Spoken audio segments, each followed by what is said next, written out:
Hari ni jom kita borong lah. Kita borong di pasar malam tarawih di Masjid Muhammadi. Nanti lokasi pasar tu, pasar malam tu, malam tarawih ni saya letak di description dia punya location lah. Dia punya pasar tu memang ramai lah. Sekarang ni pun apa, dia punya malam tarawih nak dekat 2 minggu lebih ni, nak dekat raya ni pun dah ramai dah orang.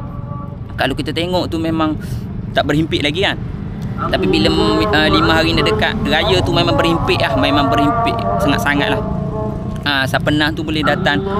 Nanti saya letak di description dia punya location tu. Memang banyak lah. Kita nak baju pun ada kat sana. Nak kasut, kita nak kain, kita nak apa, macam-macam lah. Dia sebelah sana tu dia ada baju. Dan sebelah sana lagi tu dia ada khas untuk makanan lah, dengan kasut-kasut. Hari ni jom kita try dia punya apa. Tadi kita beli, saya ada beli apa, coffee milk tea boba. Milk tea boba. Saya ada beli pizza teh dengan pizza teh dengan teh hijau. Ni teh. Satu lagi teh hijau. Dia beza dia, harga dia pun dalam RM4. Dalam RM6, bukan RM4, RM6. Harga dia RM6. Nama dia milk teh boba. Rasa dia biasa macam teh hijau biasa je rasa.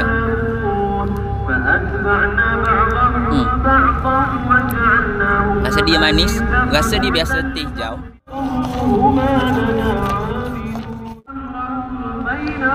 Manis-manis susu berkrim macam tu. Susu berkrim atau cheese saya lupa. Siapa rasa susu berkrim rasa, susu krim rasa. Dia manis rasa susu berkrim. Ini teh. Teh yang tadi tu teh hijau, ni teh biasa. Tapi dah tahulah teh biasa ke teh apa. Sedap dia punya benda ni. Sedap dia punya teh ni. Dia letak macam cheese apa? Cheese cream. Lepas tu dengan teh ni, okey, teh ni lagi sedap. Rasa dia macam geng-geng Starbucks. Lebih kurang macam tu lah. Dia punya kopi dia tu macam Starbucks rasanya. Sedap. Ini sedap lagi. Dia punya rasa krim-krim, cheese rasa krim. Lepas tu rasa dia punya teh tu sepadan lah. Okey lah. Kita compare dengan yang apa, air green tea ni pula. Dia letak dengan krim yang sama, cream cheese macam tu. Rasa dia manis. Rasa manis. Rasa dia tu macam berlemuk-lemuk lah. Tapi saya sedap yang ni lagi. Saya sedap yang apa, yang ni lagi. Siapa nak tu boleh datang di pasar malam Kota Baru. Nanti pasar Karak malam Kota Baru rasa. Nanti location tu dengan nama pasar tu saya letak di description. Dia punya location lah. Dia dekat dengan Masjid Muhammadi. Okey.